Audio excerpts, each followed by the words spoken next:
morning mga best, this is Balanga Vlogger, a day in my life as a content creator ng Batan kay mapapasabi ka na lang talaga ng For the Go.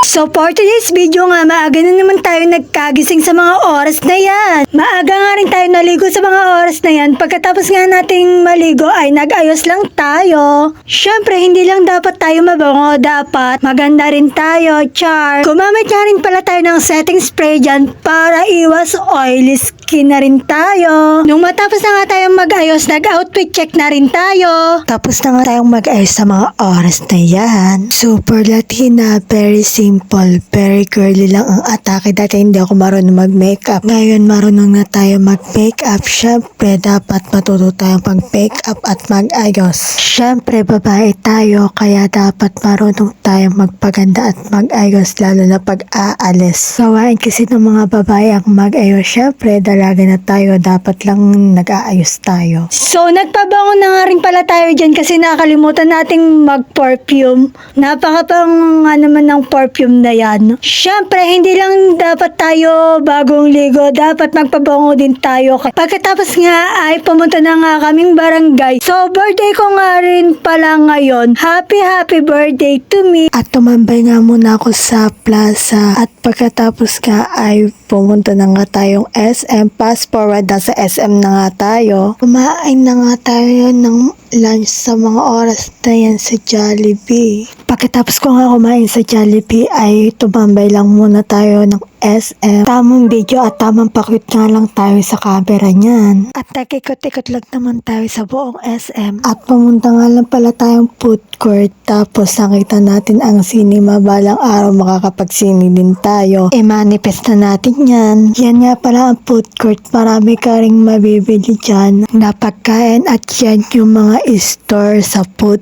court. Pag pumunta ka nga pala ng food court, may makikita ka din nakapaskil na ganyan. Yan, may palaruan nga din pala dyan. Malapit yan sa food court at cinema. Yan nga pala ang SM Supermarket. Yan ako minsan na mimili. Pagkatapos ko nga maglipot sa SM ay lumabas na tayo sa SM. At papunta na tayong plaza sa mga oras na yan. Fast forward, na sa plaza na nga pala tayo sa mga oras na yan. At yan nga pala yung Cathedral Church na dati kong pinagsisimpahan. Pero hindi naman ako nagsisisi na nagpalit ako ng religion. Proud Baptist Christian here. Pero nirerespeto ko pa rin ang religion ng iba at ang paniniwala ng iba kahit iba na ang religion ko. Nasa plaza na nga pala tayo sa mga oras na yan. Masyado na nga palang mahaba ang video na to at yun lang naman for today's video. Huwag nyo ko nga rin pala kakalimutan mag-like, comment, share, and follow at yun lang. Bye. God bless. Salamat sa suporta. I love you all.